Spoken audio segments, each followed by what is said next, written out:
Hello' guys, আপোনালোকে বাৰু ultra কেছৰ বিষয়ে শুনিছেনে? যদি নাই শুনা আজি শুনি লওক। এইটো এটা মানে সৰু ভিডিঅ', ইমান ডাঙৰ ভিডিঅ' নহয়। আপোনালোকে কিন্তু সম্পূৰ্ণ চাব, ভাল ইনফৰ্মেশ্যন এটা পাব এই ভিডিঅ'টোৰ দ্বাৰা। এতিয়া আল্ট্ৰা কেছটো কি হয়? আপুনি ধৰি ল'লোঁ নেট নথকা জেগা এটাত আপুনি পে'মেণ্ট কৰিছে, মানে মোবাইলেদি পে'মেণ্ট কৰে। আজিকালিতো ক'বলৈ গ'লে মানে মোবাইলৰ জামানা, মানে মানুহেতো কেছ লৈ নুফুৰে ন। আপুনি 10 টকাই হওক, 20 টকাই হওক, 100 টকাই হওক, আজিকালি কেছ লৈ নুফুৰে, ডাইৰেক্ট অনলাইন পে'মেণ্ট কৰিব বিচাৰে। এতিয়া তেনেকুৱাতো ঠিকেই আছে, কাৰণ য'তে ত'তে নেট পাই আছে। কিছুমান এনেকুৱা জেগাও আছে গৈ পেলাই আপোনাৰ নেটৱৰ্কটো নাপায়। ধৰক কাষ্টমাৰ বেলেগ ফোনৰ নেটৱৰ্ক পায়, কিন্তু আপোনাৰ যিটো মোবাইল বা নেটৱৰ্ক আছে সেইটো নাপায়। তেতিয়া আপুনি কেনেকৈ ট্ৰান্সফাৰ কৰিব সেই দোকানীজনক পইচাটো, কেনেকৈ দিব মানে? এতিয়া তেনেকুৱাত এটা বস্তু উলিয়াই দিলে যে আল্ট্ৰা কেছ বুলি। মানে আপুনি ফোনতে ছেটআপ কৰিব পাৰে, মানে 30-40 ছেকেণ্ডমান লাগিব। ফোনতে হেৰি কৰি আপুনি পঠিয়াব পাৰিব। আপোনাৰ মোবাইলত নেট নাথাকিলেও। নেট মানে কি, আপোনাৰ হেৰিটো থাকিব লাগিব, নেটৱৰ্ক যিটো আমাৰ 4G 3G 5G এইবিলাক নাথাকিলেও কথা নাই, কিন্তু আপোনাৰ কলিং ফিচাৰ্ছটো থাকিলেই হ'ল। আপুনি ফোন কৰিয়ে ফোনতে পাৰিব। এতিয়া কেনেকৈ কৰিব পাৰি তাক জানি লওঁ। সৰু ভিডিঅ', ইমান ডাঙৰ ভিডিঅ' নহয়। তাৰ আগতে কওঁ যে আপুনি যদি চেনেলটো ছাবস্ক্ৰাইব কৰা নাই, ছাবস্ক্ৰাইব কৰি লওক, আৰু মঞ্জিলবোৰক ফ'ল' কৰা নাই যদি ফ'ল' কৰি লওক। এতিয়া ভিডিঅ'টোৰ কাৰণে মই এটকা এটা মানে পঠিয়াই চাইছিলোঁ, সেইটো আপোনালোকক দেখুৱাওঁ। আৰু লগতে কওঁ যে আপুনি যিটো নাম্বাৰ আপোনাৰ ধৰক UPI লিংক হৈ আছে, যিটো মানে মোবাইল নাম্বাৰ, সেইটো মোবাইল নাম্বাৰেদি আপুনি ফোন কৰিব। ফোন কৰাৰ পিছত যিজন মানুহলৈ পঠিয়াব তেখেতৰ ফোন নাম্বাৰটো আপুনি ভৰাব লাগিব। তাৰপিছত এমাউণ্টটো, তাৰপিছত আপোনাৰ UPI পিনটো, যিটো UPI পিন আপোনাৰ জেনেৰেট মানে অলৰেডি বনি আছে সেইটো। আৰু যদিও আপোনাৰ UPI পিন সেই একাউণ্টটোত বনি থকা নাই, তেতিয়াও আপুনি ছেটআপ কৰি ল'ব পাৰিব। সেইটো আপোনালোকে নিজে অলপমান নিজে ফোন কৰি নিজে চাই ল'ব। মই আপোনালোকক মাত্ৰ মানে অলপ প্ৰচেছটো দেখুৱাই দিছোঁ, বাকীখিনি আপোনালোকে নিজে কৰি ল'ব। আৰু মোৰ অলৰেডি UPI পিন জেনেৰেট হৈ মানে বনি থকাৰ কাৰণে মোৰতো সেইটো দেখুৱাব পাৰিছোঁ। আৰু যদি আপোনালোকৰ UPI পিন বনা নাই, মানে বনাই থোৱা নাই, তেতিয়াহ'লে এইটো ফোনতে আপুনি বনায়ো ল'ব পাৰিব। UPI পিনটো বনায়ো ল'ব পাৰিব, UPI পিনটো ৰিছেটো কৰিব পাৰিব, মানে সলাবও পাৰিব পিনটো, সেইটো কৰি ল'ব পাৰিব। এতিয়া বাৰু ঠিকে আছে, বাকী ফোনটো কৰিব, কিন্তু ফোনটো কোনটো নাম্বাৰত কৰিব সেইটো মই আপোনালোকক এইফালে দি দিওঁ, এইফালে নিদিওঁ, এইফালে দি দিছোঁ। আপোনালোকক এইফালে দি দিছোঁ, এইটো নাম্বাৰত আপুনি ফোন কৰিব লাগিব। আৰু নহ'লে মই ফোনৰ এই ভিডিঅ'ৰ ডেছক্ৰিপশ্যনতো ফোন নাম্বাৰটো দি দিম। এতিয়া হওক আমি মোবাইলত চাই লওঁ কেনেকৈ কৰিব পাৰি।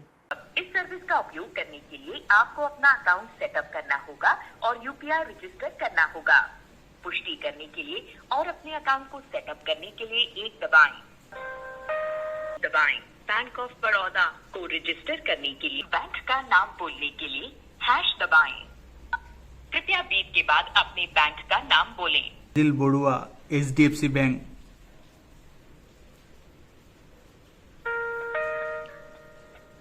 कृपया बीप के बाद अपने बैंक का नाम बोलें। HDFC bank.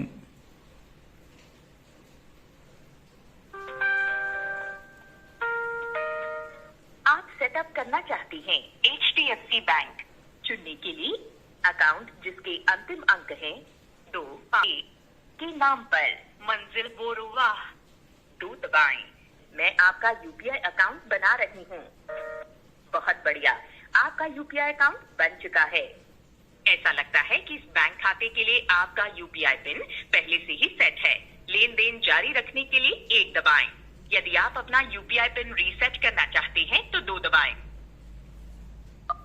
मोबाइल नंबर का उपयोग करके पैसे भेजने के लिए 1 दबाएं। खाता नंबर का उपयोग करके पैसे भेजने के लिए 2 दबाएं। कृपया उस व्यक्ति का 10 अंकों का मोबाइल नंबर दर्ज करें जिन्हें आप पैसे भेजना चाहते हैं। वो राशि दर्ज करें जो आप ट्रांसफर करना चाहते हैं। जिलबरुआ को HDFC बैंक। अकाउंट जिसके अंतिम अंक है 2। ट्रांजैक्शन जारी रखने के लिए 1 दबाएं। ठीक है, हमें आपका अनुरोध प्राप्त हुआ है। हम आपको थोड़ी ही देर में वापस कॉल करेंगे और आप अपना ट्रांजैक्शन पूरा कर सकते हैं। फोन আহিয়ে গ'লে এইটো চাল। नमस्ते, मैं अल्ट्रा कैश भीम वॉइस से कॉल कर रही हूँ। ये कॉल पैसे भेजने के आपके अनुरोध के संबंध में है। 1 रुपए ट्रांसफर इनिशिएट कर दिया है।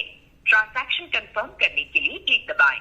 यदि ये ट्रांजैक्शन आपके द्वारा नहीं किया गया है तो 2 दबाएं।